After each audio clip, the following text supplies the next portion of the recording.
Hello guys, मेरे YouTube channel में आपका स्वागत है। मेरा नाम मनमोहन मिश्रा। तो आज हम इस वीडियो में डिस्कस करने वाले हैं difference between investing in gold mutual fund and physical gold. जी हाँ, तो इसमें हमको पता चलेगा कि मतलब कौन से किस में हमें इन्वेस्टमेंट करना चाहिए। हमें फिजिकल गोल्ड में डायरेक्टली इन्वेस्टमेंट करना चाहिए या फिर म्यूचुअल फंड जो गोल्ड के रिलेटेड है उसमें इन्वेस्टमेंट करना चाहिए। तो इस वीडियो पर डिटेल में बात करेंगे। मैं आपको चार्ट में एनालिसिस करके दिखाऊंगा। उसका तो कोई दूसरी वीडियो देखने की जरूरत नहीं पड़ेगी। तो मेरे चैनल को सब्सक्राइब कर दीजिएगा। तो चलिए शुरू करते हैं।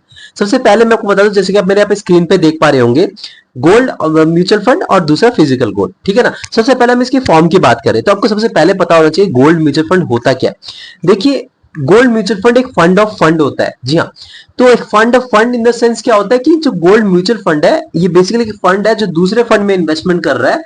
जो दूसरा फंड है वो डायरेक्ट जाके फिजिकल गोल्ड में इन्वेस्टमेंट कर रहा है, तो ये इसलिए फंड ऑफ फंड कहा जा रहा है। मतलब मान सकते हैं कि जो गोल्ड का म्यूचुअल फंड है वो डायरेक्ट ईटीएफ में इन्वेस्टमेंट कर रहा है गोल्ड का, और गोल्ड का ईटीएफ जो है वो डायरेक्टली परचेज कर रहा है, क्या मतलब इन्वेस्टमेंट कर रहा है आपका फिजिकल गोल्ड, जो कि 99.5 या फिर 99.9% प्योर है। तो एक फॉर्म ऑफ डिजिटल एसेट है। लेकिन अगर आप फिजिकल गोल्ड की बात करें तो ये बेसिकली एक ज्वेलरी है, कॉइन्स के फॉर्म में होता है या फिर बार्स के फॉर्म्स में होता है। वो बेसिकली आपका फिजिकल गोल्ड होता है। तो यहाँ पे आप कौन सा परचेज करें, हम नीचे इनके बारे में और डिफरेंसेस पता करते हैं। तो सेकंड हो गया स्टोरेज। देखिए, सबसे बड़ी खामी जो होती है स्टोरेज की, अगर आपने गोल्ड बहुत सारा परचेज कर दिया तो रखेंगे कहाँ पे, आपकी तिजोरी में भर जाएगा, बोलेंगे यार अब कहाँ रखे, जगह ही नहीं है।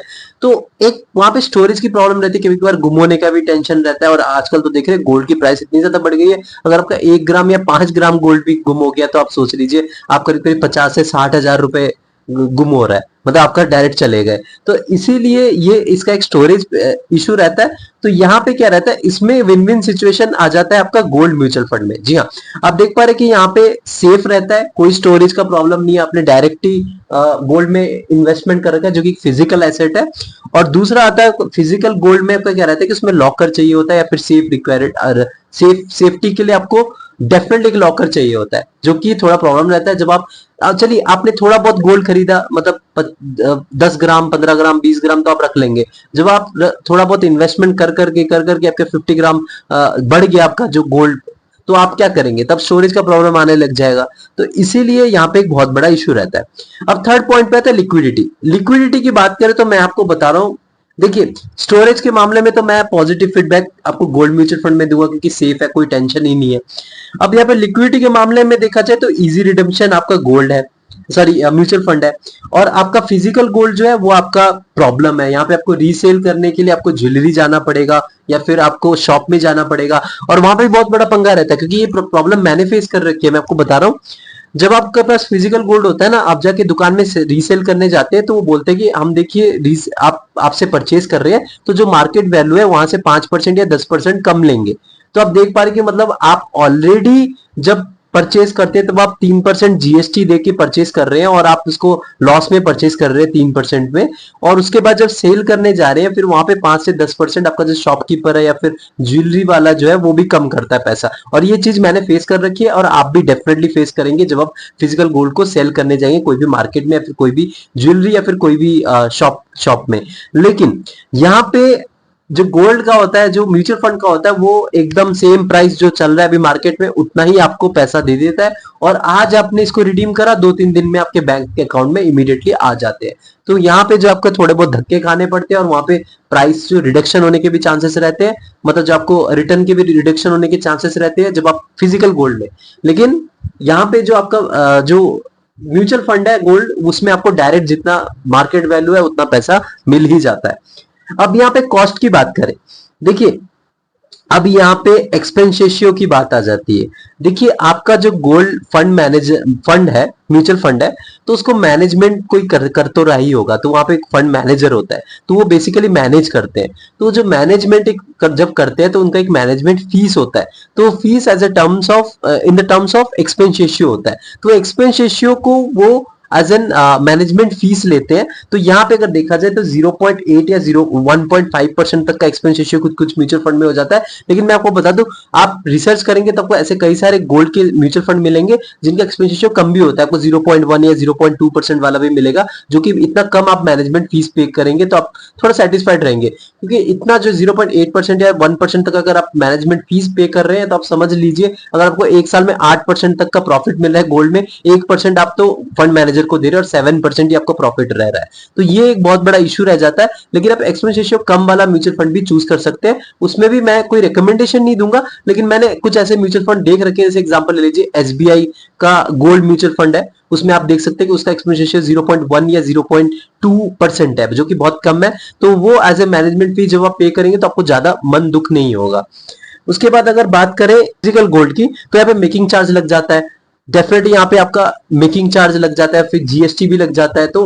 तो प्रॉब्लम यहाँ पे आपको फेस करनी को पड़ती है। देखिए, मेकिंग चार्ज की सबसे बड़ी इशू रहती है मुझे गोल्ड में, और सबसे बाद में रीसेलिंग की, जो मैंने आपको बताया कि 5 से 10% वो कम कर देते हैं मार्केट वाले। तो यहाँ पे एक बहुत बड़ा नेगेटिव वो रह जाता है कि आपका मेकिंग चार्ज, और मेकिंग चार्ज थोड़ा ज्यादा ले लेते हैं। हाँ, अगर आप बार या फिर कॉइन के फॉर्म में लेंगे ना फिजिकल गोल्ड, तो हमें मेकिंग चार्ज आपका कम पड़ जाता है। मतलब आप 300 या 500 या ज्यादा 600-700 रुपीज आप पे करेंगे। और अगर आप ज्यादा गोल्ड ले रहे हैं, यानी कि 0.5 ग्राम या फिर 0.25 ग्राम, 5 ग्राम या 10 ग्राम का गोल्ड ले रहे हैं, तो आपको मेकिंग चार्ज 500-600 रुपए। लेकिन अगर आप ज्वेलरी के फॉर्म में ले रहे हो तो वो तो मैं तो आपको साफ साफ बता दूं, अगर आप ज्वेलरी के फॉर्म में ले रहे हो वो इन्वेस्टमेंट कहलाता ही नहीं है।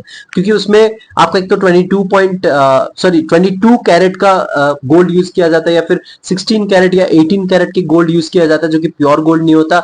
और उसके बाद भी उसमें मेकिंग चार्ज बहुत हाई होता है। तो वहां पे अगर आप प्रॉफिट का, तो वहां पे सवाल नहीं होता। अगर आप इन्वेस्टमेंट की थोड़ा बहुत सोच भी रहे हैं फिजिकल गोल्ड में, तो वो गोल्ड या गोल्ड कॉइन या फिर गोल्ड बार के फॉर्म में, तो वो थोड़ा बहुत आपको फायदा देता है। लेकिन यहाँ पे मेकिंग चार्ज का पंगा ले तो मैं आपको बताऊं तो म्यूचुअल फंड यहाँ पे भी जीतेगा, क्योंकि रीजन ये है कि कुछ ऐसे म्यूचुअल फंड है जिसमें 0.1% या 0.2% के बेसिस पे अगर आप एक्सपेंस रेशियो पे कर रहे हैं, तो वो ज्यादा अच्छा रहता है as compare to paying for making charge और जीएसटी। तो नेक्स्ट चीज बात करें प्यूरिटी। प्यूरिटी तो यार यहाँ पे म्यूचुअल फंड में गारंटीड है, जी हाँ, क्योंकि वहां पे ईटीएफ बैक्ड है। क्योंकि देखिए, मैंने आपको बताया फंड ऑफ फंड में इन्वेस्टमेंट कर रहे हैं, मतलब जो दूसरा फंड है वो ईटीएफ फंड है। तो ईटीएफ जो है वो बेसिकली डायरेक्टली इन्वेस्टमेंट करता है 100% प्योर म्यूचुअल गोल्ड पे। 100% नहीं, 99.9% या फिर आप मान सकते हैं 99.5% तक प्यूरिटी। तो प्यूरिटी के तो गारंटीड है। लेकिन फिजिकल में यहाँ पे प्यूरिटी इश्यू पॉसिबल रह सकती है, वो टोटली डिपेंड करता है आपके कंपनी टू कंपनी। जी हाँ, कुछ कुछ कंपनी फ्रॉड भी निकलती है, कुछ कुछ कंपनी ठीक ठाक निकलती है। जैसे एग्जांपल ले लीजिए, अभी फिजिकल गोल्ड में कुछ कुछ कंपनीज है, जैसे मैं प्रमोशन नहीं कर रहा, मैं जस्ट बता रहा हूँ। जैसे बैंगलोर रिफाइनरी हो गया आपका, एमएमटीसी पैम्प हो गया, ऐसे कई सारे, मेलाबर गोल्ड हो गया। तो कुछ कुछ अच्छे रहते हैं जो प्यूरिटी की गारंटी देते हैं। बीआईएस हॉलमार्क होता है। लेकिन फिर भी आजकल मैंने कुछ कई जगह भी ये भी सुना है कि फ्रॉड होता है, कि बीआईएस हॉलमार्क कोई भी ऐसे थप्पा लगा देता है, तो कोई ऐसा बड़ी बात नहीं होती।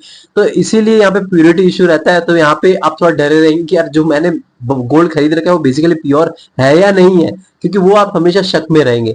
तो यहाँ पे क्या आता है, जो म्यूचुअल फंड में आप इन्वेस्टमेंट कर रहे हैं तो उसमें कोई प्योरिटी की प्रॉब्लम ही नहीं है, वो प्योर गारंटीड है कि मतलब वो एकदम 100% प्योर गोल्ड में आपका पैसा इन्वेस्टमेंट हो रहा है। तो यहाँ पे पॉजिटिव फीडबैक जाता है म्यूचुअल फंड को, गोल्ड म्यूचुअल फंड को। तो यहाँ पे अभी तक मैंने जितने भी बताया ना, मोस्टली सारे के सारे positive feedback gold mutual fund को ही जा रहे हैं, फिजिकल गोल्ड को कुछ भी नहीं जा रहा है। एक्सेप्ट मैं आपको बताऊं, थोड़ा इमोशनल, थोड़ा आपके पास एक फिजिकल एसेट होगा ना, थोड़ा इमोशनली आप अटैच रह पाएंगे। लेकिन जो गोल्ड का म्यूचुअल फंड है उसमें आपको भी आप इमोशनली अटैच नहीं हो पाएंगे, वो एक बेसिकली डिजिटल एसेट है। तो ये एक बहुत बड़ा डिफरेंस है। उसके बाद आप बात करें टैक्स की, बात करें तो एलटीसीजी जो लगता है वो 3 साल के बाद लगता है विद इंडेक्सेशन। तो बेसिकली टैक्सेशन के मामले में मैं आपको बताऊं, दोनों बराबर ही है, कोई ज्यादा डिफरेंस नहीं है। इसमें भी लोअर टर्म जो आपका एलसीटीजी, मतलब लोअर टर्म का आपका टैक्स लगता है, एक आपका शॉर्ट टर्म होता है, एक आपका लॉन्ग टर्म होता है। ये बेसिकली एलसीटीजी मतलब लॉन्ग टर्म का है, एक शॉर्ट टर्म का भी होता है। तो शॉर्ट टर्म के लिए भी आपको जितना टैक्स लगता है, जो लॉन्ग टर्म की लगता है, वो भी आपको लगभग बराबर ही इसमें लगता है, कोई इसमें डिफरेंस नहीं है। तो यहाँ पे मैं दोनों को एक बराबर रेटिंग दूंगा। अब लास्ट में आपको बेस्ट फॉर की बात करता हूं। तो यहाँ पे गोल्ड म्यूचुअल फंड की बात करें तो इन्वेस्टर्स जो लॉन्ग टर्म वेल्थ जनरेट करना चाहते हैं थ्रू गोल्ड, वो यहाँ पे इस पर्टिकुलर, तो mutual fund, gold mutual fund में इन्वेस्टमेंट करें, वो मतलब वो फिजिकल गोल्ड की तरफ बिल्कुल भी मत जाए। लेकिन अगर आप चाहते हैं कि नहीं यार, मतलब ट्रेडिशनल वे में आप चाहते हैं, क्योंकि देखिए इंडिया जो है ना वो थोड़ा गोल्ड की तरफ उनका झुकाव थोड़ा ज्यादा है, क्योंकि आप देखेंगे आप कहीं भी कोई भी घर में चले जाइए, उनके घर में आपको गोल्ड तो डेफिनेटली मिलेगा, gold as in the form of a jewellery. तो यहाँ पे अगर आप थोड़ा बहुत इमोशनली या फिर मतलब क्या कहते हैं चीजें अटैचमेंट रखते हैं, तो आप फिजिकल के फॉर्म में रख सकते हैं, लेकिन उसमें आपका लॉस डेफिनेटली है। मैं आपको बता रहा हूँ 100% लॉस है, क्योंकि मैंने आपको ऊपर बता दिया कि जब आप सेल करने जाएंगे आपको 5 to 10% कम कर देगा। फिर ज्वेलरी के फॉर्म में तो कुछ भी आपका प्रॉफिट नहीं होगा, क्योंकि वहां पे आपका प्योर गोल्ड है ही नहीं, और ऊपर से मेकिंग चार्ज इतना ज्यादा ले लेगा कि मतलब आप प्रॉफिट में कभी आ ही नहीं पाएंगे। उसके बाद बहुत परेशानी है, मतलब आपने से रीसेल करने के बाद कुछ शॉप या फिर ज्वेलरी तो वो परचेज भी नहीं करते, वो बोलते हैं कि यार मतलब आपको हमारी ही कंपनी का गोल्ड होगा तो तभी हम जाके परचेज करेंगे, क्योंकि वो शक करते हैं कि ये प्योर है या नहीं है। तो ये प्योरिटी का भी एक इश्यू आ जाता है। तो वैसे बहुत सारे आपको चैलेंजेस फेस करनी पड़ती है। तो ओवरऑल मैं अगर मेरे हिसाब से मैं बताऊं, तो अगर आप इन्वेस्टमेंट के तौर पे देख रहे हैं, आप वेल्थ जनरेशन के तौर पे देख रहे हैं, तो आप गोल्ड म्यूचुअल फंड में की तरफ इन्वेस्टमेंट कर सकते हैं। एक वर्चुअल एसेट के फॉर्म में आपका इन्वेस्टमेंट रहेगा। बस आप एक्सपेंस रेशियो को ध्यान रखिए कि कम एक्सपेंस रेशियो वाले गोल्ड म्यूचुअल फंड पे इन्वेस्टमेंट करिएगा, जिनका 0.1 या 0.2% तक का हो। और अगर आप इमोशनल जाके थोड़ा बहुत इमोशनल अटैचमेंट रखना चाहते हो, प्रॉफिट का ज्यादा देख नहीं रहे, आपको थोड़ा देखने में मजा आ रहा है कि यार बार मेरे पास गोल्ड बार्स है, गोल्ड कॉइन्स है, अगर आपको देखने में मजा आ रहा है, ये चीज आपको थोड़ा बहुत खुशी दे रही है, तो आप डेफिनेटली गोल्ड फिजिकल गोल्ड के फॉर्म में आप इसको इन्वेस्टमेंट कर सकते हैं। लेकिन मेरा ज्यादातर अगर आप वेल्थ क्रिएशन की तरफ जा रहे हैं, तो डेफिनेटली गोल्ड म्यूचुअल फंड ही ज्यादा आपका साथ आपका सही रहेगा। तो मेरे चैनल को सब्सक्राइब जरूर कर दीजिएगा, मैं वीडियो लाता रहता हूँ। Thank you.